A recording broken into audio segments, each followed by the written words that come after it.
Hello, and welcome to another installment of At the Podium with me, Patrick Huey. At the Podium is a platform where we will learn from people who come from different walks of life, careers, and experiences, but all share one thing in common. They have stepped fully into the transformative power of saying yes to the unexpected turns of their lives. And they're now using the power of their voice or a podium to make an impact on the world we live in today. At the Podium is the intersection of art, culture, and big thoughts wrapped up in good old-fashioned conversation. Today, I'm thrilled and humbled to share the podium with McCord Henry. Born the youngest of 4 children in Charlotte, North Carolina, family and church were a significant part of McCord's life. His father was a pastor of a megachurch, and McCord participated in youth groups and mission trips throughout his junior high and high school years. It wasn't until he entered college that McCord made the decision to come out to his family, which he describes as a life-changing moment. McCord graduated from the College of Charleston in South Carolina with a Bachelor of Science in Business Administration and a minor in Film Studies. In his senior year, he served as the president of his class, where he led the executive board and was invited to speak at the school's spring commencement ceremonies. It was not until he graduated that his addiction to alcohol began in earnest.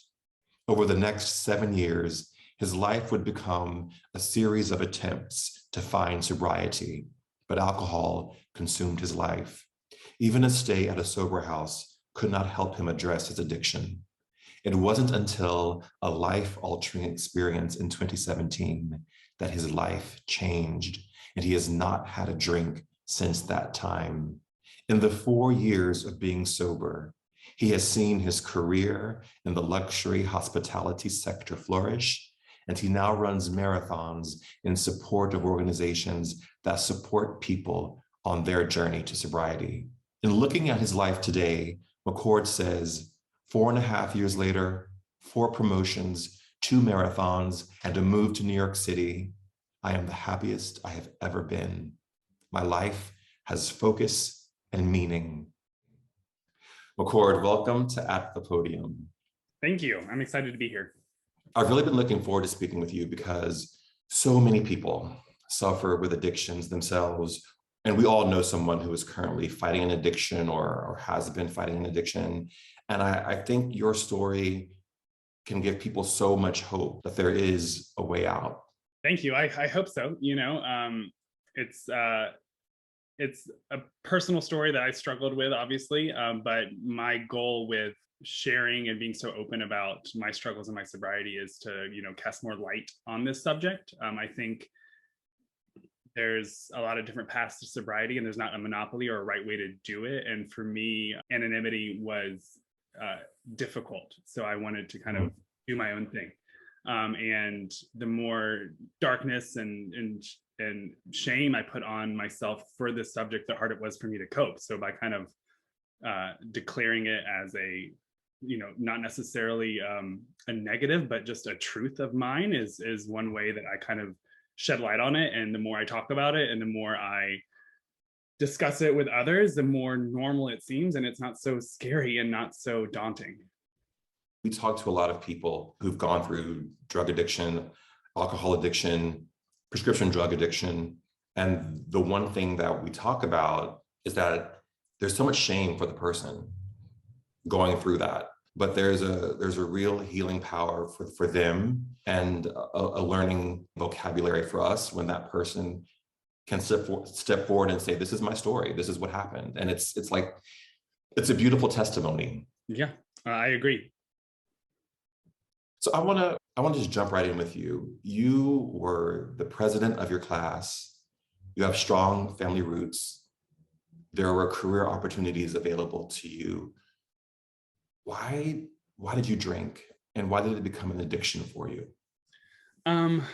So I'm glad we're starting off light, Listen, no, I'm kidding. Alcohol for me was always just like a part of my life. I drank through college. I would consider myself a normal drinker.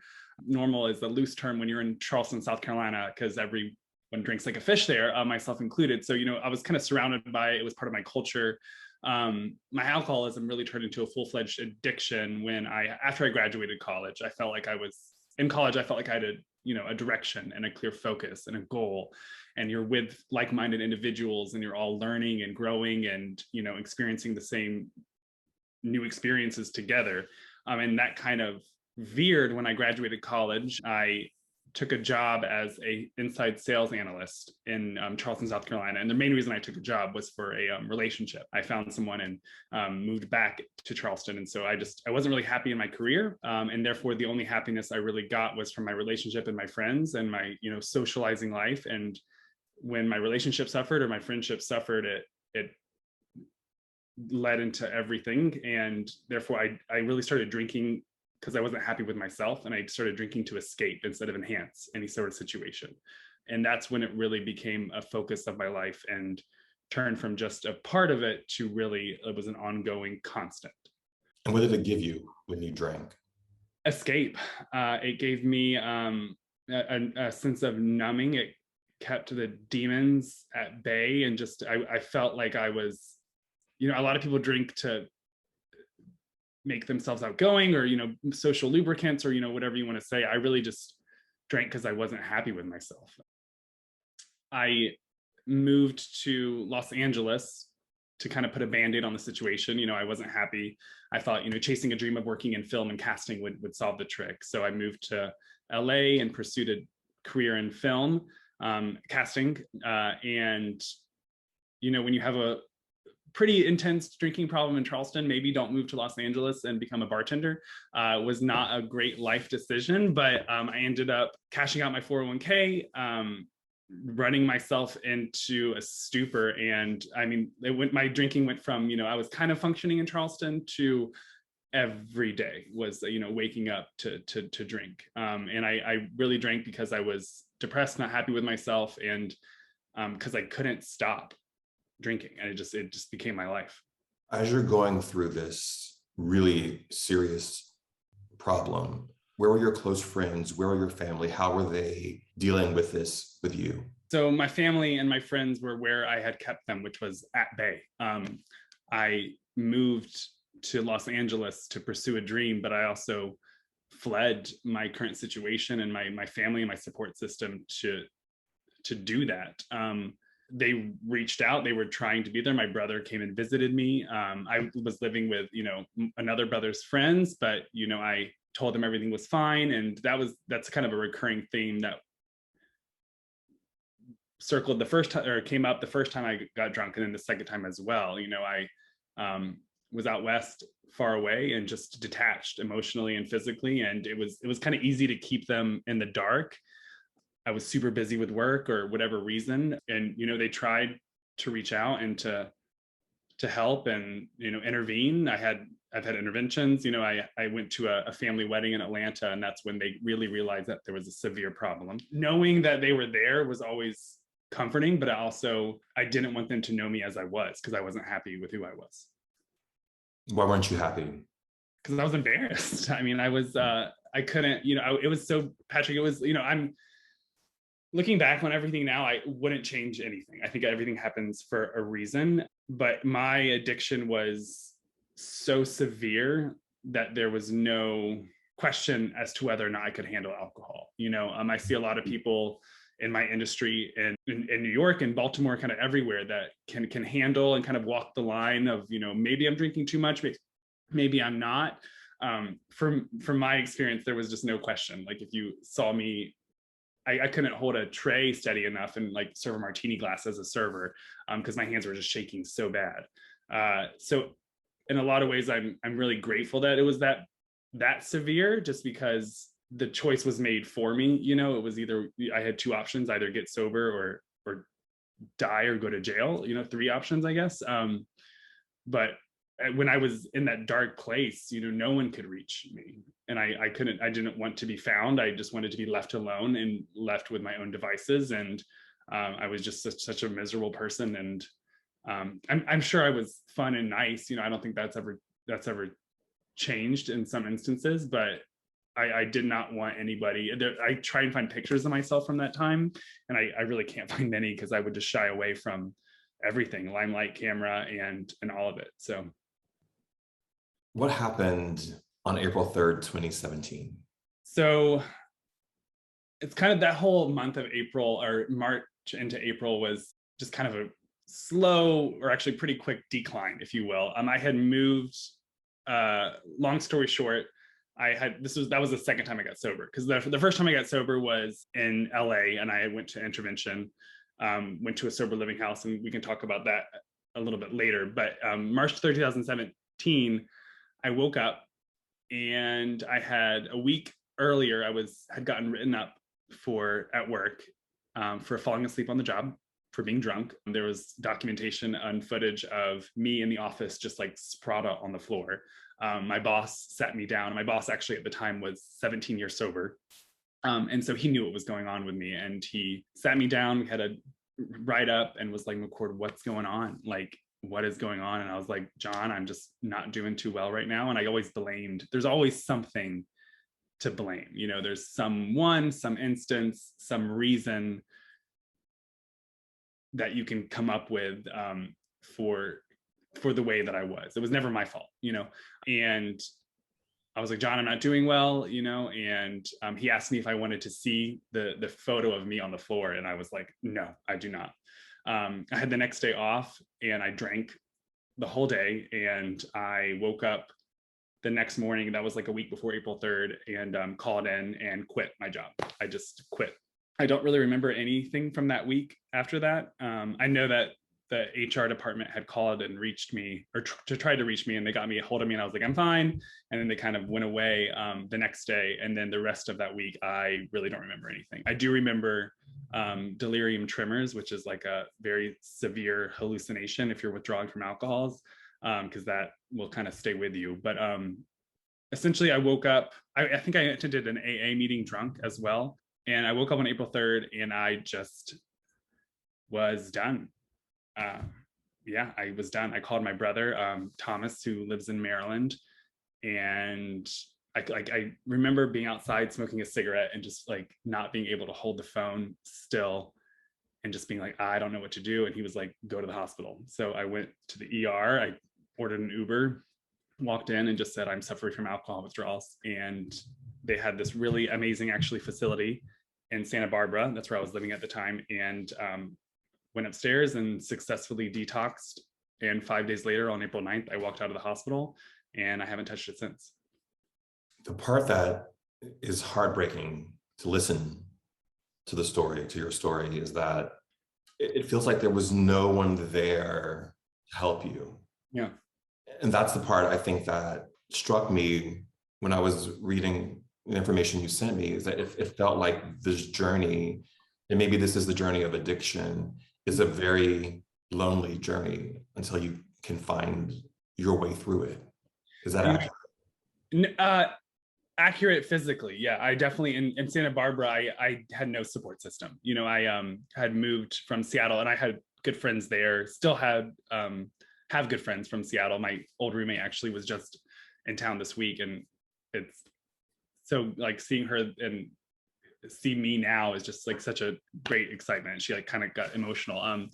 But to answer your question, like, no, there was no one physically in Santa Barbara. But you say heartbreaking, and I am so thankful for that reason, because I don't know if it would have gotten as bad as it would have been if I had support system there. If I had the reason it got so bad was because I was alone, and I put myself in that situation. I knew moving to Santa Barbara and taking this job from Seattle, where I had friends and people that I loved, and after I had moved, as far away from my family as I could, go, I did all those things on purpose because I was pushing them away, and so I'm so grateful that I did that, because I don't think it would have ever gotten as bad as I needed it to be. Like, I needed it to get that bad in order to wake up. I woke up in Santa Barbara. I hadn't even installed I slept on like a twin mattress on the ground, and woke up that morning, and there was empty bottles all like, I'm very OCD and organized, like everything has a home now. And looking back on that room, that dark room with like vomit in the corner, and like bottles everywhere. It's just like, I don't think I would have woken up had I not been that bad, And so it's looking back on it and reliving it and going back there, which I every April 3rd is my sober birthday. So that like whole like 2 weeks beforehand is a very just kind of like, not dark, but just reflective time of my life every year, just because I kind of go back there mentally kind of every day and think about it. And I've had a lot of time to process it, and I'm so grateful that I was isolated and alone, because don't I think I always would have had someone to kind of help me up and kind of get through, and I would not have ever gotten as bad as I needed it to be. And who is your support now? Who do you have when the hard times come up, when it's not so great and bright? Who supports you now? My family is the first one people I call. My mom and I are super close. My brother Thomas, Ashley, honestly, my whole family's great. We've been through a lot. We've done a lot of changes. And then I have a great support system and my friends as well. They've seen me on ups and downs, and they've stuck by me the whole way. And so I feel very supported across the board. And even when I was out there, I think the most important thing, the best advice I could ever give anybody who has family members or someone who's struggling with addiction is just to love. If you love that person, that's all you can really do. If you yell at them or tell them to get sober or tell them to stop drinking, that happened to me, and all it made me want to do is drink more and kind of shy away from that person and to run away. But the way to get through and support someone is just being there, and knowing that I had those people in my life that I could count on is what made me get better. Are you doing AA or a program or not? What is your that? No, yeah, no, I did AA for the first so the first time I got sober was in LA, and I had the intervention with my family. I came back east for a wedding, and I did had the intervention, went to a rehab facility in Maryland years before I actually lived in Maryland. And it was an experience. And then I went to a sober living house, which was a different experience. And the first time I got sober was not for me. It was for my family. And because I was out of money, I had no jobs, and they essentially, supported me through that, which I'm so grateful for. It kind of laid the groundwork, I think, and kind of made me realize what addiction was. But at the time, the first time I got sober, I worked the steps. I didn't think I had a problem. My whole byline during that entire 10 months was that you can be addicted to a substance, but not an addict. And that's what I thought I was. I was just depressed, and I found solace in the bottle. And people who, are addicted to cigarettes aren't necessarily addicts. So that's just who I am. So very quickly when I left, I started drinking again. The second time I got sober for me, because I realized it was one or two options. I could either die or get better. And I started going to AA for a while after I got sober. But the more I went, first of all, let me just say, I think AA is an amazing organization. And people ask me I'm very vocal on social media, as you know, about my sobriety. And people always ask me, like, not always, but I have people ask me who are, seeking help. How do I get sober? Or how would you make a change in your life? And I always direct them to AA. I think the structure is brilliant. It's about giving back, working towards the community, and helping others, and you learn about yourself. It's reflective, and I think the structure is really brilliant for those people who are trying to put one foot in front of the other and just trying to get back on their feet. For me personally, I don't like to think of myself as living in recovery. I do think that like I said earlier, there's not a monopoly on addiction, and there's a lot of different paths out there, and this is one that just works for me. And for me, I don't have to think about alcohol anymore on a day-to-day basis, which I'm very grateful for, and I'm very cognizant of the fact that that could change at any point. But at this time in my life, I don't have to do that, and I don't want to live in that reflective, dark kind of recovery state. I was broken, I was a mess, and I recovered from it. and I moved on. Same way, you break a bone and you heal and you can move on. And again, like I said, I'm aware of the fact that that could change, but for now, that's my truth. And that's kind of why I started this whole Living Recovered campaign, because for me, that's my truth, and that it's what works for me. You've mentioned several times your family, and that you've had the support of your family, which is fantastic. I know you grew up in a religious family. Your father was the pastor of a mega church in North Carolina. I went to a mega church in Texas, so I know what that means when I was growing up. But what was that like for you growing up within that world? It was hard and amazing and challenging all at the same time. I think it built a base for my character, and I do consider myself a good person. The golden rule is something I try and follow, and I'm so grateful that I had those years growing up. Do I think differently than my family does now? Absolutely. I'm my own person, and I don't know if that would have been the case had I not been a homosexual. So I am grateful for the way everything turned out. Growing up in the church I was actually back there recently, and it was just so bizarre, just because I just was a different person. And I remember the first time I was attracted to a guy. I was in 8th grade, and I would say his name, but I'm not going to. And he was walking down the hallway towards me, and I just went, damn. And I was so disgusted with myself. I went to the bathroom and threw up, like literally, like vomited. And I was like, what the hell was that?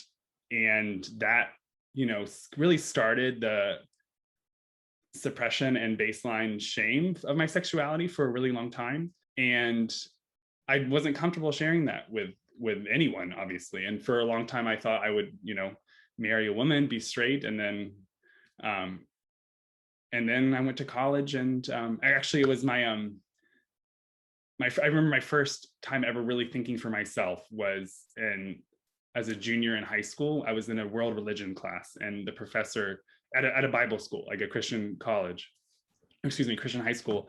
And my professor told us about the parable of the 7 blind men and the elephant. And each blind man represents a world religion, and the elephant was God. And he was teaching it to us in a way that was saying that it was incorrect. But I just remember being like, but if we're all blind and we're holding the tail, what we see and feel is true, and that's our way to God, so is the person that's holding the foot. And it was just it was like an aha moment. And I just remember raising my hand, asking the question, being like, well, and I said that, and he just kind of was like, no. And my mind literally went from there to, well, maybe, just maybe, if you can believe in Jesus and also, be Hindu and still reach heaven, then maybe, just maybe, I can be a homosexual and it's okay. And I just remember, like, it was just like that moment. I was like, shh, be quiet, and it went away. And then I went to college, and I met my first boyfriend and fell in love, and the rest was history. You came out to your family when you were in college. You say that moment changed your life. Oh yeah, I think anybody who's gay, the moment they come out of the closet is a revelation. And mine wasn't so much a moment; it was more like a progression. I slowly started telling friends, and then more and more found out. And then it wasn't until my family found out actually the night before college graduation. And yeah, as soon as they found out, it was such a relief. Like, honestly, it was the biggest relief, second biggest relief in my life after putting down alcohol. And how's your relationship today with your family? Is it? It's great. Yeah. It was not the easiest coming out in a Southern conservative family, especially with your dad being a pastor. But it's like now my mom's, my best friend. I call her like once a week, and we talk about it. We talk about boys, and I did not see a life like that from when I came out of the closet, when I was living in there. But I think that it just took time for me to be comfortable with myself, and for also them to see that who I am as a gay man is, I'm still, still me. It doesn't, and that's not changed. So yeah, it's great to answer your question. And have you been able to reconcile being gay with having strong religious beliefs or not having them? Have you been able to reconcile that, or is that still in process for you? So that's a great question. And I definitely consider myself a spiritual person. I pray, I meditate every day. I believe that there is something out there guiding me, and especially the life that I've had and the darkness that I was in and how messed up I was. I don't think that's just, it's all by chance. So I definitely consider myself a spiritual person. And I don't like to define that by saying, because I believe this, this is what's gonna happen. And I just choose to believe that if I put more good out there, then I'll be okay. I think it's a tough moment in the church right now, of all the religions, trying to reconcile, particularly homosexuality with doctrine, which can seemingly be in conflict. I think the church and religion are trying to find their way through that. It doesn't seem like there's a clear path yet, but I feel like there's a way that it feels like there's a struggle happening, and there's a dialogue happening around this issue in particular, I think, from what I see and hear and experience. I agree. And I hope they figure it out, but for now I'm just content and happy living my life. You said in your story that you went to live in a sober house in Dallas, and you said that it was a nice break, but that you had to leave because it turned out that it was actually a conversion therapy house. Yeah. How did that enter your life, and talk about that? So conversion therapy, I wouldn't say it was a conversion therapy house. I was looking for a place in rehab to go after, my 28 days were up. And there were a couple of different options that my family had sent me. All of them were Christian based or religious based. And I called one or two, and I definitely got like the door slammed on me on a few of them. But the one I ended up going to was a place in Dallas. Honestly, like it was a nice break because it gave me, I just didn't have to think for a while, after I had messed up my life so bad and was in a dark place. I got there, they took my phone away, and I just started working. I started working the steps. I started working on myself. I started working out, and I slowly got like healthy again. I was very clear when I went there that, I am a homosexual and I'm not looking on changing that. And that is part of my identity, and they needed to be okay with that. And they said that they were, and that was fine. And then slowly over my time there, I realized that was not the case. I went to, about like 4 months in, I went to a seminar at a church with a gentleman who was a converted homosexual and was now a straight man with a wife, and he was leading this talk about how it's possible and how it's a sin. And it was just the fact that we were there in the first place, I just was extremely targeted. I actually left the church kind of like crying and was just so angry, like, why would they do this? And I got frustrated with them, and they ended up pairing me with this older gentleman who was a gay but was living a life of celibacy because it was a sin. And I respected him for that, and he was a very nice gentleman, but I again just felt this constant pressure from these leaders that were focusing on the wrong thing. I'm here for alcoholism. And I ended up working the steps, going through everything, living there for 9 months. And I just remember we had a graduation ceremony, which is kind of when you go and present to this board of men why you're ready to leave and go back out into the world and contribute. And I gave them the list of all these things that I had done, and alcohol wasn't referenced once during that entire time. It was all about my sexuality and all about me living in sin, and that Jesus thinks that it's wrong. And it just like struck me as, and it's when you're in it, it's like I was like brainwashed for a while. Like it was like, it just seemed like I was like justifying it, and like it was like normal. And I was like, well, these guys just don't understand. And it took me like getting out of there. And I don't even think I processed it really. Maybe I still haven't, but it took me getting out of there. And I started, obviously within a month I was drinking again, and I don't necessarily, I don't blame them for that. I think that was still my own issue, but I do think it is frustrating. We spent all this money to be there, and my graduation ceremony from a sober living house, we're not going to talk about my sober life. We're going to talk about my sexuality. That's not why I was in treatment for. And so, it was an interesting experience. We had, meetings with each other. I still talk to some of the guys. But honestly, it's hard to talk to some of the guys too, because it just brings up all these old frustrations and anger I had towards this group of men telling me how to live my life. And it brought up some frustrations I had with the church when, I came out of the closet too. So it was, my dad left organized religion when I was a sophomore, and he's now in mission work. And the way his exit impacted me, it kind of brought up all these old bad memories from that. And kind of, if anything, it kind of just like furthered me more away from organized religion in general. If I believe in God, I talk to him and I have a direct line. I don't need to go through someone else. And that's kind of like what reestablished that for me in my life. When it comes to alcoholism and that experience, I don't know, honestly, if alcohol had been my focus and not my sexuality, if that would have helped. Because I know, looking back at who I was at that time, I was not ready to stop drinking throughout that entire time. And I knew that.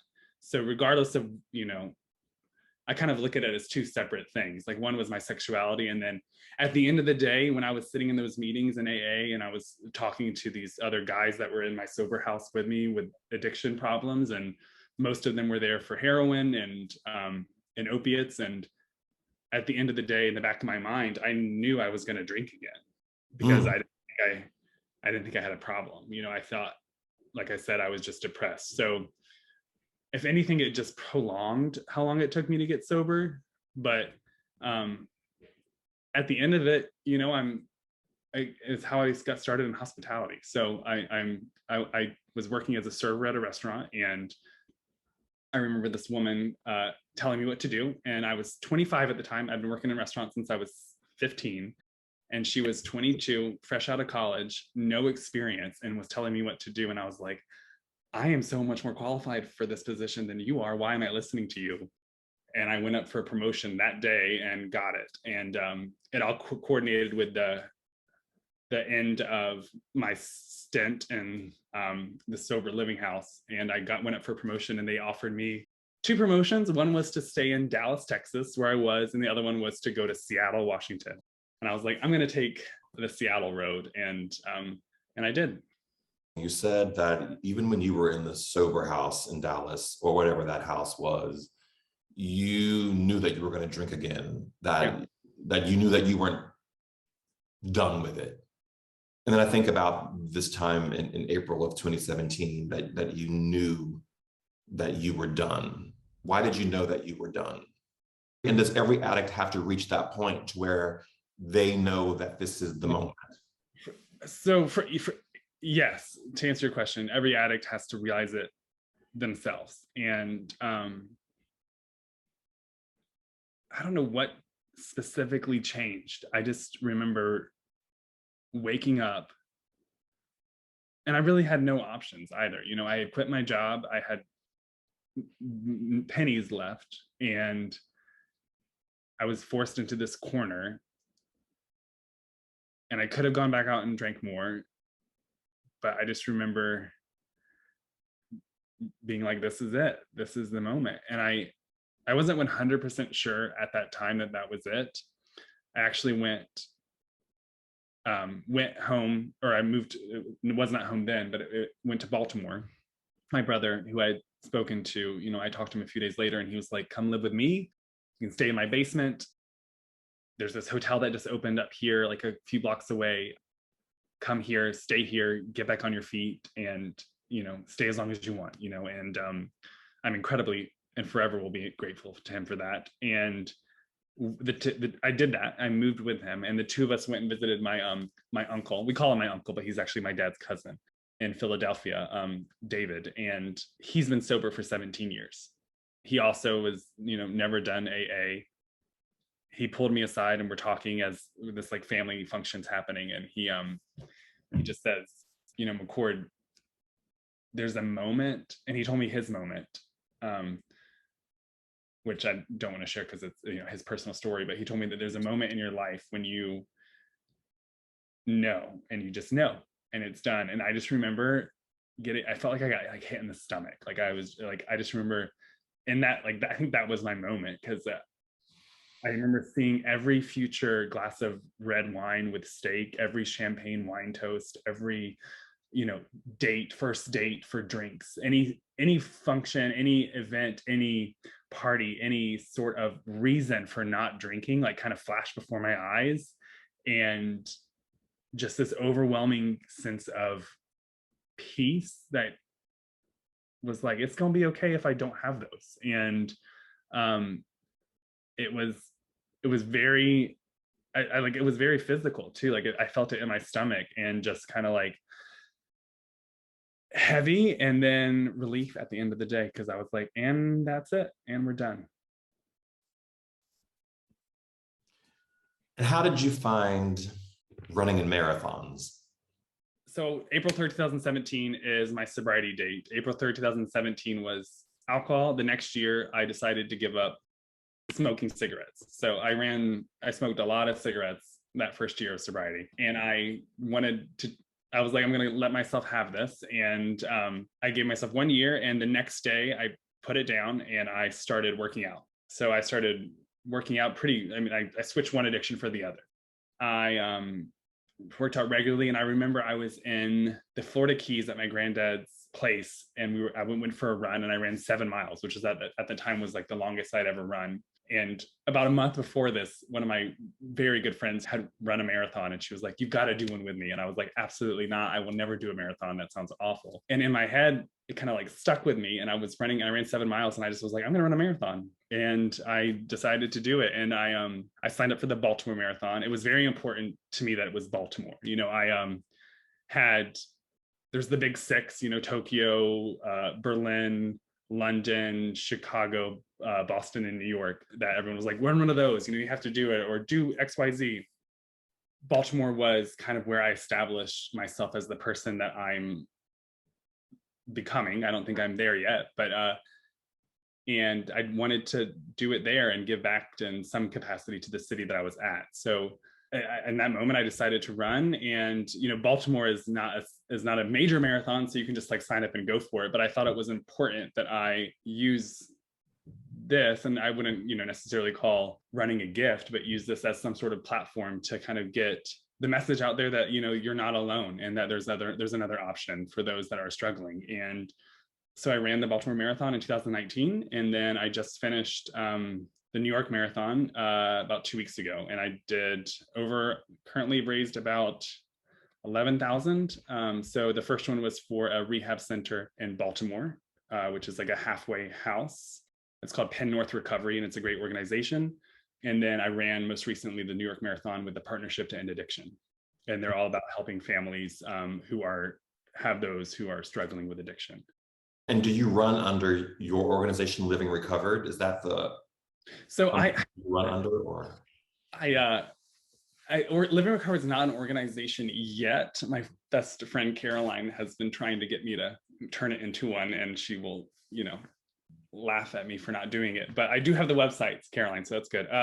But it's not an organization yet, but it's just something that that made sense to me. You know, one of my first posts, I talked about, you know, how the reason I'm very vocal and I want to talk about this is because I don't feel like I am living in recovered. I am recovered and I am living. And that's kind of where Living Recovered came from, is because I don't think it has to be a negative. And people ask me, you know, how sad was it? How dark was it? How lonely was it? And I'm so like, I look back on it and I'm just so grateful that it was that bad. And I don't look at addiction as a negative in my life at all. You know, it was for a very long time, but I look at it in a way as, you know, not to sound like cliche, but as a superpower or a gift, if you will. Like, I am hyper focused, I am intense, I am passionate, and I am dedicated, and I am very driven. And if I focus that and channel it to booze or alcohol, absolutely, it's a curse. But if I focus it and channel those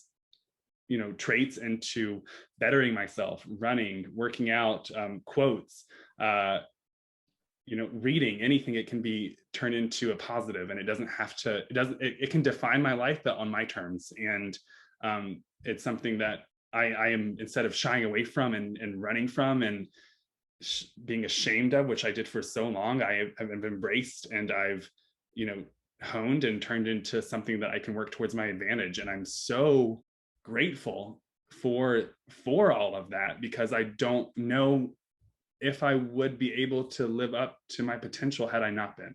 And I don't think I haven't yet, and I don't think I am, and I don't think I ever will, which is why I'm excited about it, because I just got to keep going and thinking about what's the next challenge, what's the next obstacle, what's the next course, which kind of sounds a little exhausting, but it's also exciting.